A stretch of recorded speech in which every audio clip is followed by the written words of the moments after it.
नमस्कार, मैं हूं अखिलेश शर्मा। अब सबसे बड़ा सवाल यही है कि मुख्यमंत्री कौन बनेगा। मध्य प्रदेश, राजस्थान और छत्तीसगढ़ में दावेदार कई हैं, लेकिन कुर्सी किसी एक को ही मिलेगी। ये बहुत शानदार कुर्सी हम लेकर के आए हैं आपके लिए। हालांकि अब इस तरह की कुर्सी पर कोई बैठता नहीं है, लेकिन फिर भी प्रतीकात्मक तौर पर ही देखिए, क्योंकि इस कुर्सी के पीछे ही सारी लड़ाई थी। सबसे बड़ी जीत मध्य प्रदेश में बीजेपी की हुई है। वहां पर सवाल ये उठ रहा है कि क्या शिवराज सिंह चौहान एक बार फिर से मुख्यमंत्री बनेंगे। और वहां पर मुख्यमंत्री पद के कई दावेदार हैं। अगर शिवराज सिंह चौहान को नहीं बनाया जाता है तो फिर बीजेपी में एक लंबी फहरिस्त है, जिनमें से किसी को भी मुख्यमंत्री बनाया जा सकता है। केंद्रीय कृषि मंत्री नरेंद्र सिंह तोमर 70,000 से भी ज्यादा वोट से जीते हैं। केंद्रीय मंत्री प्रहलाद पटेल ये भी अपना चुनाव जीते हैं विधायक का। वी.डी. शर्मा अभी फिलहाल सांसद हैं, प्रदेश अध्यक्ष हैं, बड़ी भूमिका निभाई है इस जीत के पीछे।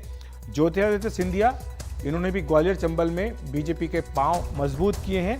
कैलाश विजयवर्गीय ये भी अपना चुनाव जीते हैं। तो एक इस तरह से कई सारे दावेदार हैं अगर शिवराज सिंह चौहान को नहीं बनाया जाता। ये अगर इसलिए है क्योंकि बीजेपी ने इस चुनाव में शिवराज सिंह चौहान को मुख्यमंत्री पद का उम्मीदवार घोषित नहीं किया था। अब बात कर लेते हैं राजस्थान की। वहां पर भी सबसे ज्यादा दावेदार बीजेपी के दिखाई दे रहे हैं, तो कहीं राजस्थान में ही है। यहां पर करीब 1 दर्जन है और ये फहरिस्त लगातार बढ़ती जा रही है। वसुंधरा राजे सिंधिया सबसे प्रमुख चेहरा है, 2 बार मुख्यमंत्री रह चुकी हैं। इस बार भी उन्होंने कई सीटों पर प्रचार किया और जिन सीटों पर प्रचार किया करीब 70% सीटें बीजेपी ने जीती हैं। इस लिहाज से उनकी बड़ी दावेदारी बनती है।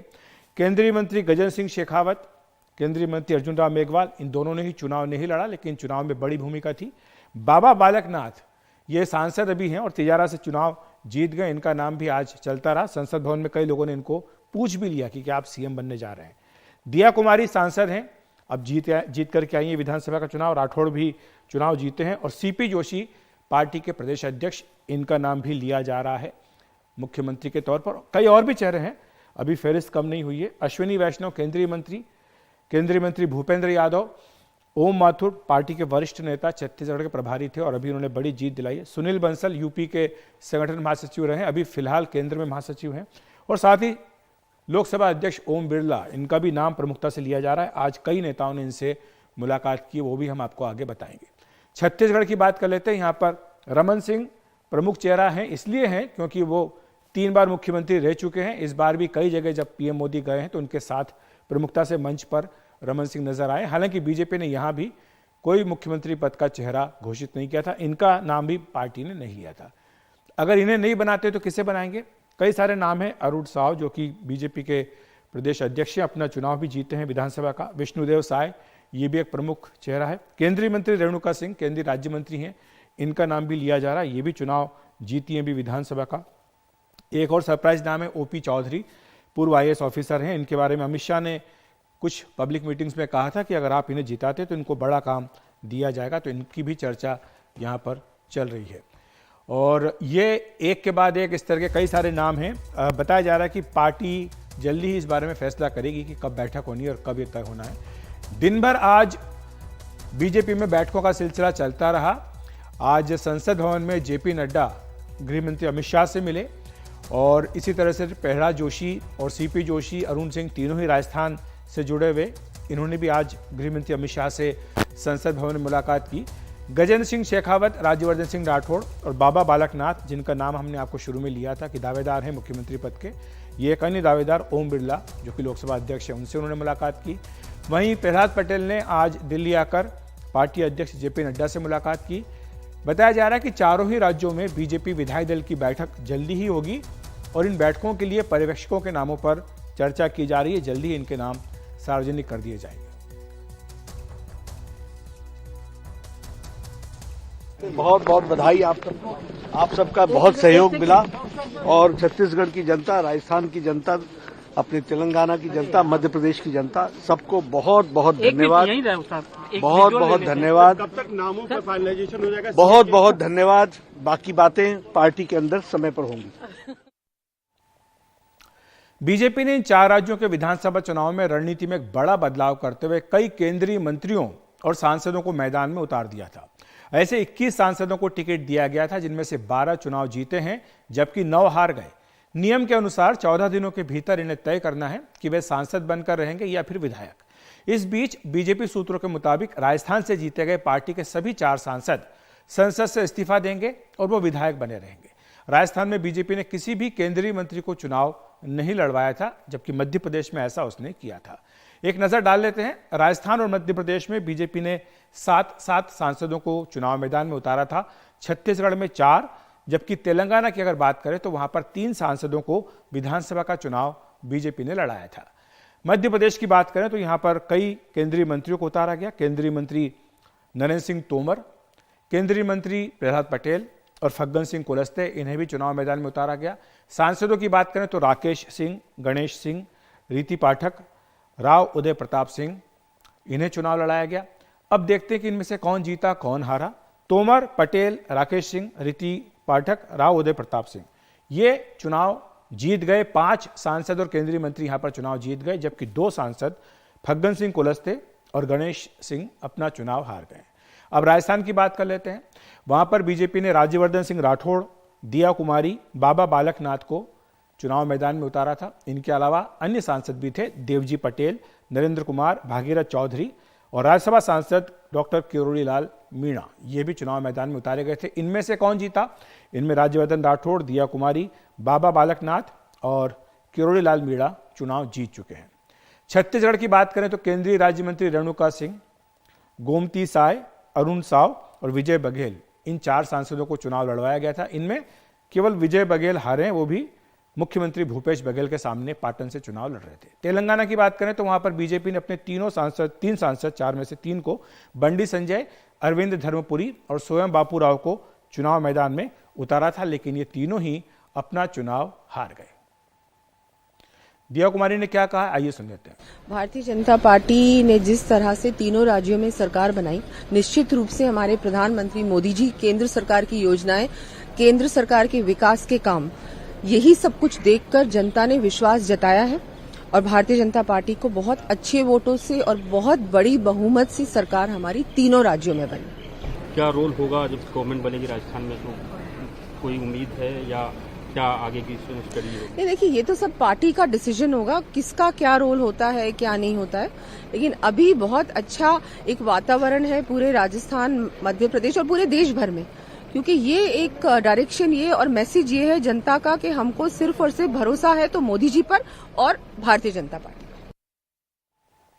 लेकिन अब एक विचित्र स्थिति हो गई है। कैबिनेट मंत्री नरेंद्र सिंह तोमर इस समय विधायक भी हैं और सांसद भी है। यही हाल प्रहलाद पटेल का भी है। नियम के मुताबिक 14 दिनों के भीतर या तो संसद से या फिर विधानसभा से इस्तीफा देना होगा। ऐसे सांसद जो मंत्री नहीं हैं उनके लिए तो मामला आसान है। लोकसभा चुनाव अगले 4 महीने में है। ऐसे में 4 महीने की सांसदी के लिए 5 साल की विधायकी छोड़ने में कोई तुक नहीं। और जब राज्य में अपनी ही सरकार बन रही है तो क्या पता वहां मंत्री या फिर मुख्यमंत्री बनने का योग लग सकता है। राजस्थान में जीते सांसदों का काम तो पार्टी ने आसान कर दिया। ये सभी संसद से इस्तीफा देंगे और विधायक बने रहेंगे। बाकियों के लिए वैसे भी क्या गारंटी है कि पार्टी फिर से लोकसभा का टिकट देगी या फिर जीतने पर केंद्र में मंत्री बना देगी। रीता बहुगुणा जोशी से पूछ लीजिए, अच्छी भली यूपी सरकार में मंत्री थी, पार्टी के कहने पर लोकसभा का चुनाव लड़ा, जीत गई, सांसद बन गई, लेकिन उधर राज्य का मंत्री पद चला गया और केंद्र में मंत्री नहीं बनी। अब बाकी 300 में एक सांसद भर हैं। वैसे ये सही है कि कई बेमन से चुनाव भी लड़ रहे थे। नरेंद्र सिंह तोमर के बारे में कहा गया कि वे कई दिनों तक प्रचार में ही नहीं गए। जाहिर है 2 केंद्रीय मंत्री विधायक तभी बने रह सकते हैं जब वो मुख्यमंत्री बन रहे हों, वरना केंद्र में मंत्री पद छोड़कर राज्य में मंत्री बनने या फिर केवल विधायक रहने में क्या तुक है। और अगर ये केंद्रीय मंत्री विधायकी छोड़ते हैं तो फिर उपचुनाव कराने पड़ेंगे। अब एक सवाल उन सांसदों के बारे में भी है जो चुनाव हार गए। इनमें केंद्रीय मंत्री फग्गन सिंह कुलस्ते भी हैं। जाहिर है इन 9 सांसदों की सांसदी तो बरकरार है, लेकिन साख पर बट्टा लग गया। एक सांसद के नीचे औसतन 5 से 6 विधायक होते हैं। अब जो सांसद विधायक नहीं बन पाया, क्या वो दोबारा सांसद बनेगा? क्या पार्टी दोबारा लोकसभा का टिकट देगी? क्या पता, शायद पार्टी ने विधानसभा का चुनाव लड़ाते समय ऐसा कोई आश्वासन दिया हो। कुछ भी हो, यह मानना होगा कि पार्टी के कहने पर एक अनुशासित सिपाही की तरह चुनाव लड़ने के लिए मैदान में उतर गए। शायद शिवमंगल सिंह सुमन जी की इन पंक्तियों को अभी भी गुनगुना रहे हों, क्या हार में क्या जीत में किंचित नहीं भयभीत में। ये भी बात शायद सांसद अपने मन में सोच रहे होंगे।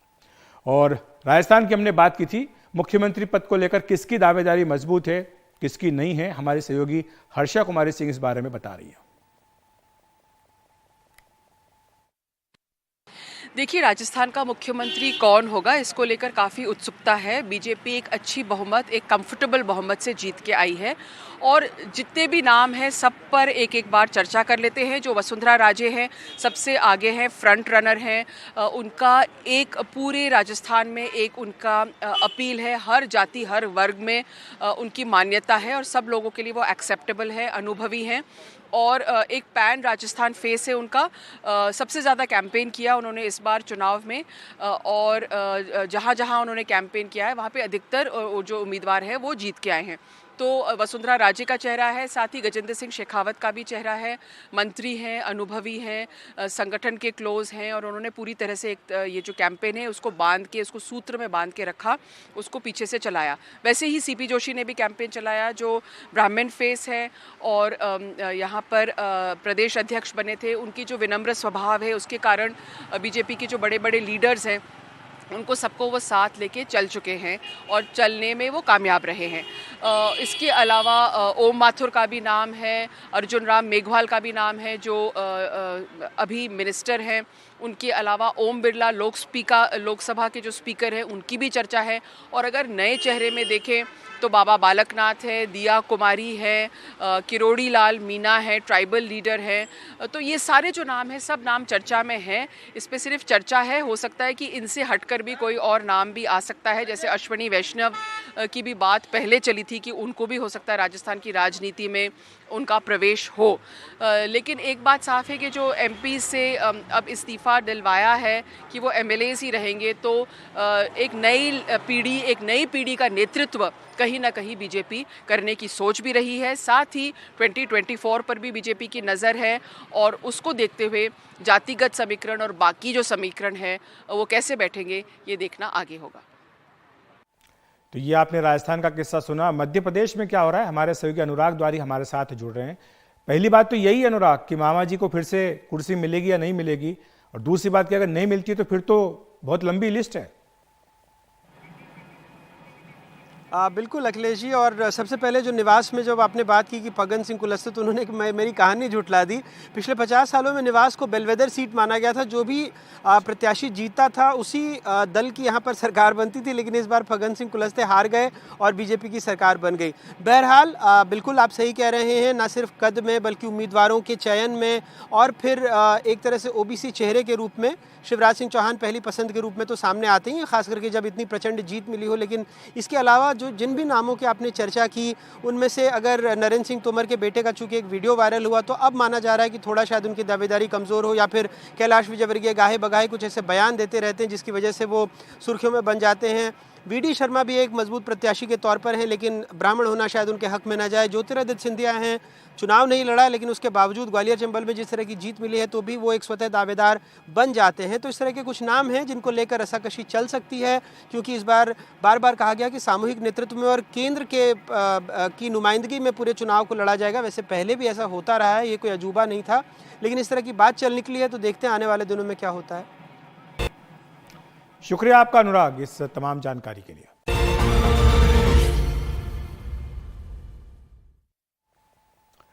तेलंगाना में जीत के बाद आज कांग्रेस विधायक दल की बैठक हुई। इसमें मुख्यमंत्री चुनने का फैसला पार्टी आला कमान पर छोड़ दिया गया है।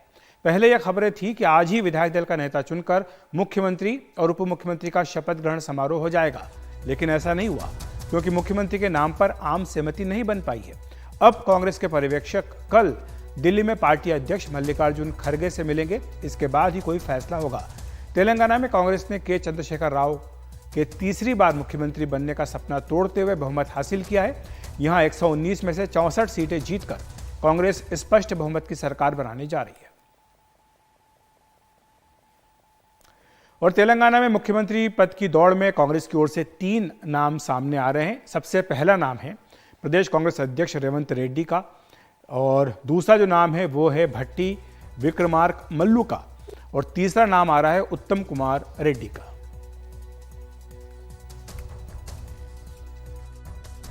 We are in a process. We also will meet all the legislators independently, seek their opinion, but still they have given their opinion that it should go to High Command, but still we will speak to all of them.